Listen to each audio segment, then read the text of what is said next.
জিবরাইল আলাইহিস সালাতু ওয়াস সালামকে ডাক দিয়া বলে, জিবরাইল, এই নদীটা কিসের, এই নহরটা কিসের, এই নহরটার নাম কি? জিবরাইল ডাক দিয়া বলে, ইয়া রাসূলুল্লাহ, ইয়া হাবিবাল্লাহ, নবী আমার, এই নহরটা হলো আল্লাহ যে আপনাকে কাউসার দান করেছে, এই নহরটা হলো হাউজে কাউসার। জোরে বলেন সুবহানাল্লাহ। এই নহরটাই হলো কাউসার, আপনাকে আল্লাহ এটাই দান করেছে। তবে এই যে কাউসার আল্লাহ রাব্বুল আলামিন নবীজিকে দান করলেন, শর্ত দিয়েছেন দুইটা। কয়টা? জোরে বলেন, কয়টা শর্ত? দুইটা শর্ত। ফাসাল্লি লিরাব্বিকা ওয়ানহার। আল্লাহ রাব্বুল আলামিন বললেন, ওগো আমার হাবিব, এই যে আল কাউসার আপনাকে দান করলাম, শর্ত আছে দুইটা। একটা হলো তুমি তোমার রবের উদ্দেশ্যে সালাত আদায় করো, 2 নাম্বার হলো তোমার রবের উদ্দেশ্যে তুমি কোরবানি করো। জোরে বলেন সুবহানাল্লাহ। কুল ইন্না সালাতি ওয়া নুসুকি ওয়া মাহইয়ায়া ওয়া মামাতি লিল্লাহি রাব্বিল আলামিন।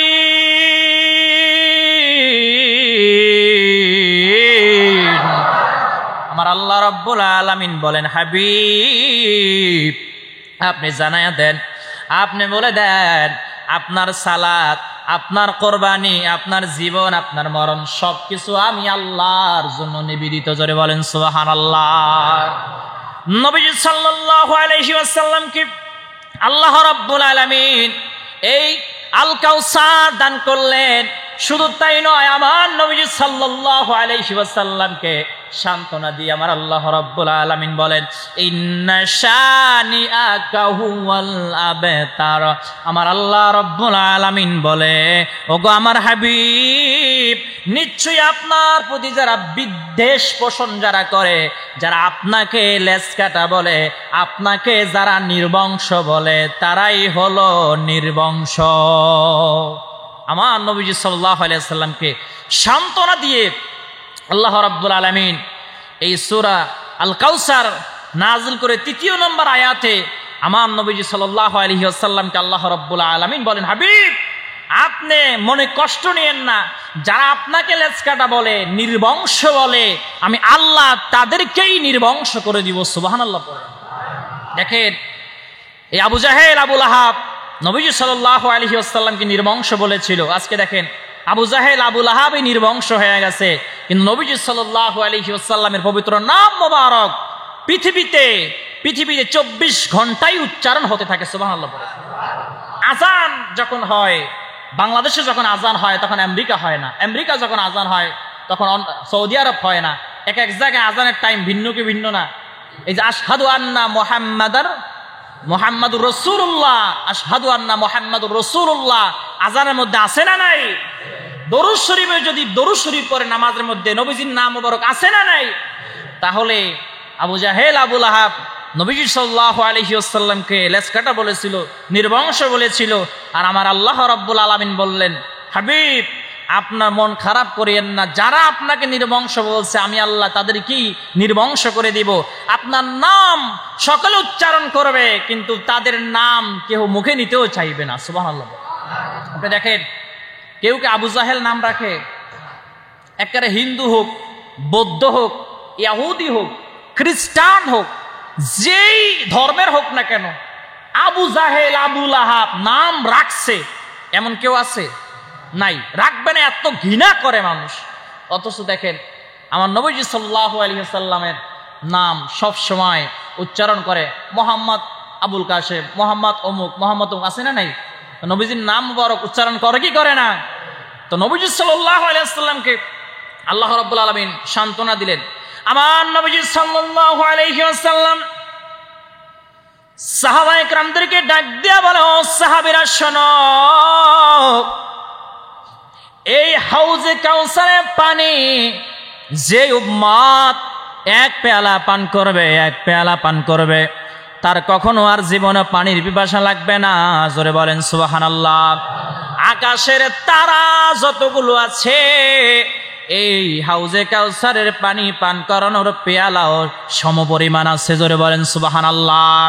আমার নবীজি সাল্লাল্লাহু আলাইহি ওয়াসাল্লাম বলেন, কাল কিয়ামতের ময়দানে ওই কঠিন মুসিবতের সময়, ওই কঠিন মুহূর্তের সময়, যেই সময়ে বান্দাদের মাথার এক বিঘাত উপরে সূর্যটা এনে দেওয়া হবে, মানুষগুলো ইয়া নফসি ইয়া নফসি ইয়া নফসি বলে চিল্লাবে আর দৌড়াবে।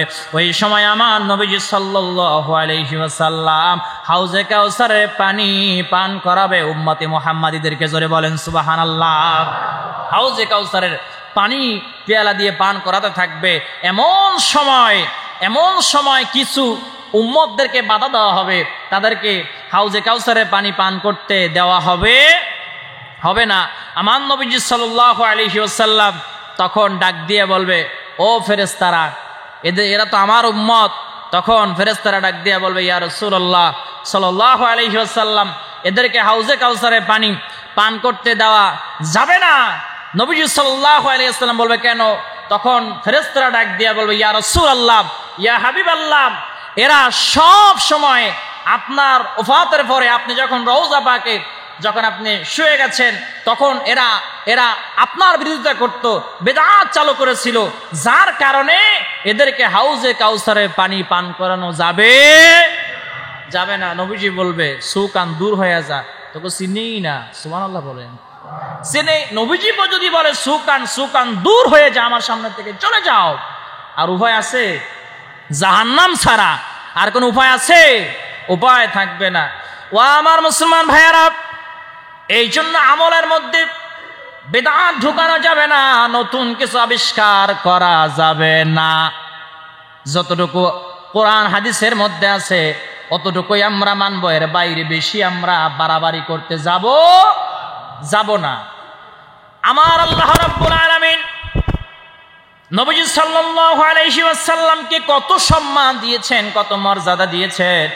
আমার আল্লাহ রাব্বুল আলামিন কোরআন মাজিদের সূরা আম্বিয়ার 107 নম্বর আয়াতের মধ্যে বলেছেন, ওয়া মা আরসালনাকা ইল্লা রাহমাতাল লিল আলামিন। আমার আল্লাহ রাব্বুল আলামিন বলেন, আমি আল্লাহ রাব্বুল আলামিন আমার হাবিবকে তামাম দুনিয়াবাসীর জন্য রহমত স্বরূপ পাঠিয়েছি। জোরে বলেন সুবহানাল্লাহ। রহমত আমার নবীজি সাল্লাল্লাহু আলাইহি ওয়াসাল্লাম গাছের জন্য রহমত, মাছের জন্য রহমত, সমস্ত মাখলুকাতের জন্য আমার নবীজি সাল্লাল্লাহু আলাইহি ওয়াসাল্লাম রাহমাতাল লিল আলামিন, রাহমাতাল লিল আলামিন। এই জন্য আমার আল্লাহ রাব্বুল আলামিন বলেছেন, আমি আল্লাহ রাব্বুল আলামিন আমার হাবিবকে তামাম দুনিয়াবাসীর জন্য রহমত স্বরূপ পাঠিয়েছি। জোরে বলেন সুবহানাল্লাহ। শুধু তাই নয়, আমার নবীজি সাল্লাল্লাহু আলাইহি ওয়াসাল্লাম কেমন রাহমাতাল লিল আলামিন, আমার নবীজি সাল্লাল্লাহু আলাইহি ওয়াসাল্লামকে আল্লাহ রাব্বুল আলামিন কেমন মর্যাদা দিয়েছেন, কেমন মর্যাদা দিয়েছে জানো? নবীজি সাল্লাল্লাহু আলাইহি ওয়াসাল্লামের পবিত্র হাত মোবারক দিয়া যা কিছু স্পর্শ করতেন রহমতে ভরপুর হয়ে যাইত, রহমত বরকতে ভরপুর হয়ে যেত। হযরত আনাস রাদিয়াল্লাহু তাআলা আনহুর ঘটনা আপনারা শুনেছেন। হযরত আনাস রাদিয়াল্লাহু তাআলা আনহু নবী সাল্লাল্লাহু আলাইহি ওয়াসাল্লামের জলিলুল কদর সাহাবী এবং খাদেম ছিলেন। কি ছিলেন জোরে বলেন? খাদেম ছিল। নবীজি সাল্লাল্লাহু আলাইহি ওয়াসাল্লামের খাদেম ছিল হযরত আনাস রাদিয়াল্লাহু তাআলা আনহু। আনাস রাদিয়াল্লাহু তাআলা আনহু সকলের খাবার খাওয়ার পরে কখনো দস্তরখানা পানি দিয়া ধৌত করে নাই। এই দস্তরখানা সুন্দর করে গুছিয়ে নিয়ে খাবার শেষে আগুনের মধ্যে ফেলে দিত, আর আগুন থেকে পরিষ্কার হয়ে বের হয়ে আসতো। জোরে বলেন সুবহানাল্লাহ। অন্যান্য সাহাবীরা জিজ্ঞেস করে, ও আনাস ভাই, কি ব্যাপার, তুমি এমন কি বিদ্যা জানো, কি এমন ইলম জ্ঞান তুমি অর্জন করেছো, যেই জ্ঞানের কারণে তুমি, যেই জাদুর কারণে, যে জ্ঞানের কারণে, যে পাওয়ারের কারণে তোমার এই দস্তরখানা পর্যন্ত আগুনে জ্বালায় না, এটা আমাদেরও শিখিয়ে দাও।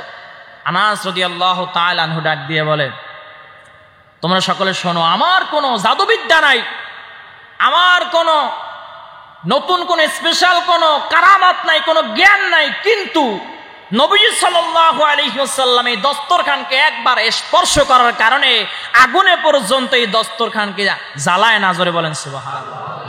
আর একটু জোরে বলেন সুবহানাল্লাহ। মর্যাদা আছে না নাই?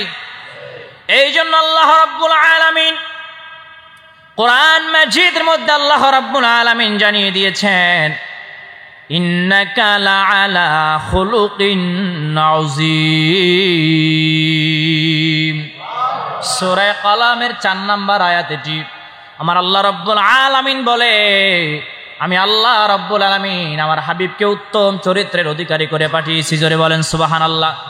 সাহাবায়ে কেরামরা আম্মা জান আয়েশা সিদ্দিকা রাদিয়াল্লাহু তাআলা আনহার কাছে গিয়ে প্রশ্ন করে, ও আম্মা জান, আমার নবীজি সাল্লাল্লাহু আলাইহি ওয়াসাল্লামের চরিত্র সম্পর্কে আমরা জানতে চাই। আম্মা জান আয়েশা সিদ্দিকা রাদিয়াল্লাহু তাআলা আনহা ডাক দিয়া বলে, তোমরা কি কোরআন পড়ো নাই? সাহাবায়ে কেরামরা ডাক দিয়া বলে, ইয়া রাসূলুল্লাহ, ইয়া হাবিবাল্লাহ, ইয়া রাসূলুল্লাহ, ইয়া হাবিবাল্লাহ। এবং আম্মা জান আয়েশা সিদ্দিকা রাদিয়াল্লাহু তাআলা আনহাকে ডাক দিয়া বলে, আম্মা জান, অবশ্যই আমরা কোরআন তেলাওয়াত করি, অবশ্যই আমরা কোরআন পড়ি। এখানে এমন এমন সাহাবী আছে কোরআনের শুরু থেকে শেষ পর্যন্ত আমরা তিলাওয়াত করেছি। জোরে বলেন সুবহানাল্লাহ। আম্মা জান আয়েশা সিদ্দিকা রাদিয়াল্লাহু তাআলা আনহা ডাক দিয়া বলে, কোরআনের শুরু থেকে শেষ পর্যন্ত যা নবীজি সাল্লাল্লাহু আলাইহি ওয়াসাল্লামের চরিত্র হলো তা। জোরে কোন সুবহানাল্লাহ। সব কোরআন মাজিদ আল্লাহ রাব্বুল আলামিন দিয়ে দিয়েছে। জোরে বলেন সুবহানাল্লাহ। শুধু তাই নয়, নবীজি সাল্লাল্লাহু আলাইহি ওয়াসাল্লামের কত মর্যাদা দেখেন। কাল কিয়ামতের ময়দানে কঠিন মুসিবতের সময় সমস্ত মানুষগুলো ইয়া নাফসি, ইয়া নাফসি বলে কাঁদতে থাকবে, হতাশ হয়ে যাবে। কারো কারো কোমর পর্যন্ত ঘামে ডুবে যাবে, কারো কারো বুক পর্যন্ত ঘামে ডুবে যাবে, কারো কারো গলা পর্যন্ত ডুবে যাবে। এমন ভয়ানক পরিস্থিতি হবে, এমন করুণ পরিস্থিতি। সকলে চিল্লাইতে থাকবে, কেউ কেউ দৌড় মেরে হযরত আদম আলাইহিস সালাতু ওয়াস সালামের কাছে চলে যাবে আর বলবে, আপনি তো আমাদের আদি পিতা, আপনি একটু শাফাআত করেন না, একটু শাফাআত করেন। আদম আলাইহিস সালাতু ওয়াস সালাম বলবে, আমি শাফাআত করতে পারবো না। হযরত ইব্রাহিম আলাইহিস সালাতু ওয়াস সালামের কাছে চলে যাবে, গিয়া বলবে, আপনি তো আমাদের জাতির পিতা, আপনি একটু শাফাআত করেন। ইব্রাহিম আলাইহিস সালাতু ওয়াস সালাম বলবে, আমি পারবো না। মুসা আলাইহিস সালাতু ওয়াস সালাম বলবে, আমি তো আরো আগে পারবো না। ঈসা আলাইহিস সালাতু ওয়াস সালাম বলবে, আমি পারবো না। শেষ পর্যন্ত সকলে একটা আওয়াজ শুনতে পাবে, রব্বি হাবিলি উম্মতি, রব্বি হাবিলি উম্মতি, রব্বি হাবিলি উম্মতি। সকলে তাকায় দেখবে আমার নবীজি সাল্লাল্লাহু আলাইহি ওয়াসাল্লাম সিজদায় পড়ে কাঁদে আর বলে, আয় আল্লাহ রাব্বুল আলামিন, আমার গুনাহগার উম্মতদেরকে আপনি মাফ করে দিয়া জান্নাতের বাসিন্দা বানায়। ইয়া উম্মতি, ইয়া উম্মতি বলে আমার নবীজি সাল্লাল্লাহু আলাইহি ওয়াসাল্লাম সিজদায় পড়ে কাঁদতে থাকবে। আল্লাহ রাব্বুল আলামিন ডাক দিয়া বলবে, হাবিব, আপনি আর কাঁদবেন না, আপনি মাথা মুবারক উঠান। আমার নবীজি সাল্লাল্লাহু আলাইহি ওয়াসাল্লাম বলবে, আল্লাহ, যতক্ষণ পর্যন্ত আমার উম্মতদেরকে আপনি ক্ষমা করে দিয়া জান্নাতের বাসিন্দা বানায় না দিবেন, ততক্ষণ পর্যন্ত আমি মাথা মুবারক উঠাবো না। আমার আল্লাহ রাব্বুল আলামিন ডাক দিয়া বলবে, হাবিব, আপনি সেজদা থেকে মাথা মুবারক উঠাইতে দেরি হবে, আর আপনার যারা প্রকৃত উম্মত এদেরকে আমি আল্লাহ জান্নাতের বাসিন্দা বানাইতে দেরি হবে না। মান আহাব্বা সুন্নতি ফাকাদ আহাব্বানি ওয়া মান আহাব্বানি কানা মাই ফিল জান্নাহ। নবীজি সাল্লাল্লাহু আলাইহি ওয়াসাল্লাম বলেছেন, যেই ব্যক্তি আমাকে মহব্বত করবে, আমার সুন্নতকে মহব্বত করবে, ভালোবাসবে, সেই উম্মত আমার সঙ্গে জান্নাতের বাসিন্দা হয়ে যাবে। মান আতাআনি দাখালাল জান্নাহ, যে আমাকে অনুসরণ করবে সে জান্নাতে যাবে। জোরে বলেন সুবহানাল্লাহ। শুধু তাই নয়, আমার নবীজি সাল্লাল্লাহু আলাইহি ওয়াসাল্লাম আরো হাদিস শরীফ বর্ণনা করে বলেছেন, মান আতাআনি ফাকাদ আতা আল্লাহ ওয়া মান আসানি ফাকাদ আসাল্লাম, আও কামা ক্বালা নবী আলাইহিস সালাতু ওয়াস সালাম। আমার মায়ার নবীজি সাল্লাল্লাহু আলাইহি ওয়াসাল্লাম বলেন, যেই ব্যক্তি আমাকে অনুসরণ করলো, আমাকে মানলো, সে যেন আল্লাহ কি মানলো আর যে আমাকে অনুসরণ করলো না, আমাকে মানলো না, সে যেন আল্লাহকেই মানলো না। আর যে আল্লাহকে মানবে না তার স্থান হবে জাহান্নামের তলদেশ। জোরে বলেন ঠিক কিনা? যে নবীজিকে মানবে না, আল্লাহকে মানবে না, নবীজিকে অনুসরণ করবে না, অনুকরণ করবে না, তাদের স্থান হবে কোথায়? জাহান্নামের তলদেশ। আর যারা আমার নবীজি সাল্লাল্লাহু আলাইহি ওয়াসাল্লামকে অনুসরণ করবে, অনুকরণ করবে, আল্লাহ রাব্বুল আলামিন বলেন তারাই জান্নাতে যাবে। কোথায় যাবে জোরে বলেন? তারাই জান্নাতে যাবে। সূরা নিসা 13 নম্বর আয়াত। আল্লাহ রাব্বুল আলামিন বলেন ওমাই ইউতিল্লাহ ওয়া রাসূলাহু ইউদখিলহু জান্নাতিন তাজরি মিন তাহতিহাল আনহার।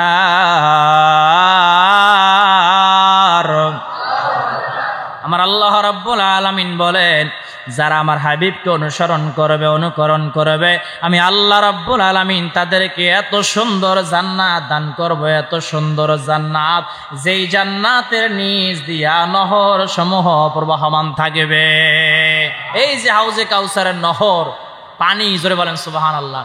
যেই পানি এক পেয়ালা জীবনে একবার যদি পান করতে পারেন, ভাগ্যে যদি জুড়ে আর কি, জান্নাতে যদি যান তাইলেই তো জুটবে, না হলে জুটবে? যদি আপনি আমলদার বান্দা হন, ইমানদার হন, যদি আপনি আল্লাহওয়ালা হন, সুন্নাতওয়ালা হন, তাকওয়াবান হন, তাহলেই তো এই পানি খেতে পারবেন, না হলে সম্ভব না। কিয়ামতের ময়দানে নবীজি সাল্লাল্লাহু আলাইহি ওয়াসাল্লাম এই হাউজে কাউসারের পানি পিলাবেন। এখন প্রশ্ন যে হুজুর জান্নাতের মধ্যে হলো হাউজে কাউসার অবস্থিত, তাহলে এই কিয়ামতের ময়দানে কেমনে হাউজে কাউসারে পানি আসলো? একটা প্রশ্ন আছে না নাই? হাদিসের মধ্যে এসেছে যে ওই যে জান্নাতের মধ্যে যেখানে হাউজে কাউসার অবস্থিত, ওখান থেকে দুইটা লাইনের মাধ্যমে, পাইপের মাধ্যমে বা দুইটা লাইন করা হবে, যে লাইন এসে একদম কিয়ামতের ময়দানে এসে ঠেকবে, আর ওখান থেকে নবীজি সাল্লাল্লাহু আলাইহি ওয়াসাল্লাম নিয়ে পানি পান করাবে। জোরে বলেন সুবহানাল্লাহ। আর একটু জোরে বলেন না সুবহানাল্লাহ। ও আমার মুসলমান ভাইয়ারা, এই জন্য আমার নবীজি সাল্লাল্লাহু আলাইহি ওয়াসাল্লামকে যারা অনুসরণ করবে, যারা ভালোবাসবে, তাদের নসিবে হাউজে কাউসারের পানি জুটবে। এখন একটা প্রশ্ন, খালি মুখে মুখে বললাম আমরা নবীজিকে ভালোবাসি, মোহাব্বত করি, মুখে মুখে বললে হবে না, কাজে সেটা পরিণত করে দেখানো লাগবে। আপনি মুখে বললেন আমি নবীজিকে অনেক ভালোবাসি, জানেন সেই তো বেশি ভালোবাসি, কথা ঠিক আছে, কিন্তু আপনাকে সেটা কাজে পরিণত করে দেখানো লাগবে। আপনাকে নামাজ পড়া লাগবে, আপনাকে নবীজির সুন্নত মোতাবেক জীবন পরিচালনা করতে হবে, নবীজির জীবন আদর্শ দিয়ে নিজের জীবনে বাস্তবায়ন করতে হবে। তাহলেই তো আপনি আশিকে রাসূল হতে পারবেন, তাহলেই আপনি জান্নাতে যেতে পারবেন। এখন আপনি দাবি করলেন আশিকে রাসূল, দাবি করলেন আপনি ইমানদার, সব কিছু আপনি দাবি করলেন, আপনি নামাজই পড়লেন না। কথা বুঝেন নাই? সব দাবি করলেন, আপনি নামাজই পড়লেন না। নামাজ বাদ দিয়ে দিচ্ছেন জীবন থেকে। বাদ দিচ্ছে কি মানে পড়ে না? আছে না নাই? নামাজ না পড়লে যে কাফের হয়ে যাবে এই ফতোয়া দেওয়া যাবে না। নামাজ পড়ার জন্য উৎসাহ দিতে হবে, ঠিক কিনা জোরে বলেন?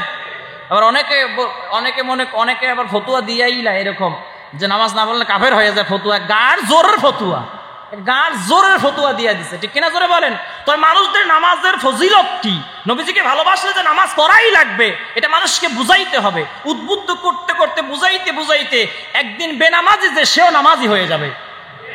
প্রথমেই যদি আমি ঠেলা দিই যে পড়ে না, হ্যাঁ কারা গেছে, মানুষ মনে করবে দূর তুরি, যখন খারিজ যখন হয়ে গেছে আর পড়তামই না, যা, ঠিক কিনা জোরে বলেন? মাঝে মধ্যে বলি যে লম্বা টুপি, উষা টুপি, বাইকটা টুপি নিয়ে দ্বন্দ্ব করা যাবে না। কেউ মাথায় দেয় পাঁচকুল্লি, কেউ মাথায় দেয় এককুল্লি, কেউ দেয় কালা পাগড়ি, কেউ দেয় সবুজ পাগড়ি, কেউ যে পাগড়ি যে মাথায় লাল না হইল, পাগড়ি নিয়েও দ্বন্দ্ব করলে হবে না, টুপি নিয়ে দ্বন্দ্ব করলে হবে না। আপনার মনের মধ্যে নবীজির প্রেম, ভালোবাসা এবং আল্লাহর তাকওয়া আপনার অন্তরের মধ্যে যদি থাকে, এতে আপনি সাকসেস হয়ে যাবেন। আর টুপি আর ওই পাগড়ি নিয়ে যদি লম্বা জুব্বা না খাড়ো জুব্বা, সেরা জুব্বা না নিজ পোশাক নিয়ে দ্বন্দ্ব লাগাইতে থাকেন, তাহলে আপনি গোমরা হয়ে যাওয়ার সম্ভাবনা আছে, ঠিক কিনা জোরে বলেন? এই জন্য আমি সবসময় বলি ফতুয়াবাজি বেশি করা যাবে, মানুষদেরকে আমলের প্রতি উদ্বুদ্ধ করতে হবে। এখন মানুষ ফতুয়া ভালোই জানে, টিভি দেখলে যে গুনাহ হবে, মানে যদি আপনি গান বাজনা সিনেমা দেখেন, এটা কে না জানে? সবাই জানে কি জানে না? সুদ খাইলে গুনাহ হবে, কে না জানে? সবাই জানে। হারাম খাইলে গুনাহগার হতে হবে, জানে না কে? সবাই জানে। কেউ মানে, কেউ মানে না। যে মানে না সে যাবে কোথায়? জাহান্নামে। আর যে মানে সে যাবে فإن لم تفعلوا ولن تفعلوا فاتقوا النار التي وقودها الناس والحجارة أعدت للكافرين। যারা মানে না তারা যাবে জাহান্নামে, আর যারা মানবে তারা যাবে জান্নাতে। ওয়াবাশশিরিল্লাযীনা আমানু ওয়া আমিলুস সালিহাতি আন্না লাহুম জান্নাতিন তাজরি মিন তাহতিহাল আনহার। জোরে বলেন সুবহানাল্লাহ। যারা আল্লাহর হুকুম আহকাম মানবে, আল্লাহর উপর যারা ঈমান আনবে, যারা আমলে সালেহ করবে, নবীজির সুন্নাতের উপর যারা আমল করবে, আমার আল্লাহ বলে আমি আল্লাহ তাদেরকে এত সুন্দর জান্নাত দিব, যে জান্নাতের নিচ দিয়া নহর সমূহ প্রবাহমান থাকবে। আর একটু জোরে বলেন না সুবহানাল্লাহ। ভালো কাজ আমাদের করা লাগবে। আপনার মুখে দাঁড়িয়ে নেই, আপনি দাঁড়িয়ে রাখার চেষ্টা করেন। অনেক যুবক ভাইয়েরা আছে, হুজুর দাঁড়িয়ে রাখবো, মানে যদি বিয়ে শাদী করি তারপর দাঁড়িয়ে রাখবো। আরে আপনি দাঁড়িয়ে এখন রেখে দেন, দেখবেন যে আপনার নসিব আল্লাহ তাআলা খুলে দিবে, জীবন ধন্য হয়ে যাবে। সুবহানাল্লাহ বলেন। এখন যৌবন বয়সী আমাদের আমল করতে হবে। বুড়া বয়সে আমল যতই করেন না কেন, বুড়া বয়সে 100 বার আল্লাহ বললে আল্লাহ যদি আল্লাহ কবুল করতে যত সময় লাগে, আর জুয়ান বয়সে একবার আল্লাহ বলে ডাক দিলে আল্লাহ দ্রুত গতিতে কবুল করে নেয়। জোরে বলেন সুবহানাল্লাহ। জুয়ান বয়সে আপনি, যুবক বয়সে আপনি 1 সপ্তাহ তাহাজ্জুদ নামাজ পড়লে যে সওয়াব পাবেন, বুড়া বয়সে 1 মাস পড়লে সেই পরিমাণ সওয়াব পাবেন না। কারণ যৌবন বয়সের, যুবক বয়সের আমল আল্লাহর কাছে কবুল হয়। জোরে বলেন সুবহানাল্লাহ। কারণ এই যুবক বয়সেই বেশি গুনাহে ঝোঁকার সম্ভাবনা থাকে। এই জন্য আমি যুবকদেরকে বলবো যে আপনারা দাড়ি রেখে দিবেন, 5 ওয়াক্ত নামাজ পড়বেন, চেষ্টা করবেন। চেষ্টা কি, নামাজ ফরজ বিধান, এটা আদায় করাই লাগবে। দাড়ি রাখার চেষ্টা করবেন, দাড়ি রাখবেন, দেখবেন অটোমেটিক আপনার চেহারায় নূর চলে আসবে। সুবহানাল্লাহ বলেন। আরো ভালো কাজ করবেন। ভালো কাজ কি? দান সদকা একটু বেশি বেশি করবেন। রাস্তা দিয়ে হেঁটে যাচ্ছেন, দেখেন প্রতিদিনের দৈনন্দিন জীবনের যে আপনি আমলগুলো করবেন, এর মধ্যে আপনি সবসময় তাসবিহগুলো পড়তে পারেন। সুবহানাল্লাহি ওয়া বিহামদিহি, সুবহানাল্লাহিল আযীম, সুবহানাল্লাহি ওয়া বিহামদিহি, সুবহানাল্লাহিল আযীম, সুবহানাল্লাহি ওয়া বিহামদিহি, সুবহানাল্লাহিল আযীম। এই আমলটা যদি করতে পারেন, হাদিসের মধ্যে এসেছে যে কাল কিয়ামতের ময়দানে তামাম পৃথিবী যদি এক পাল্লায় উঠায়া দেওয়া হয়, এক সাইড উঠায়া দেওয়া হবে, আর এই তাসবিহ এক পাল্লায় উঠায়া দেওয়া হবে, তামাম পৃথিবী যেই পাল্লায় উঠানো হয়েছে ওই পাল্লা হালকা হয়ে যাবে, আর যেই পাল্লায় এই তাসবিহ উঠানো হবে এই পাল্লা ভারী হয়ে যাবে। দরকার আছে না নাই? আপনি রাস্তা দিয়ে হাঁটতেছেন, একজন গরিব মানুষ দেখতেছেন, গরিব অসহায়, আপনি 20টা টাকা দিলেন, এটা দৈনন্দিন জীবনের আমল। দান করলেন, সদকা করলেন, সওয়াব আছে না নাই? এই যদি আপনি প্রতিদিন এরকম 10 টাকা 20 টাকা দান করেন, মসজিদে আসছেন, 50 টাকা মসজিদে দিলেন, বাক্সায় দিলেন, 100 টাকা দিলেন, যে যা পারেন দিলেন, এতে ফল কি আসবে? আপনার বালা মুসিবত দূর হবে, আপনার হায়াত আল্লাহ বাড়িয়ে দিবে।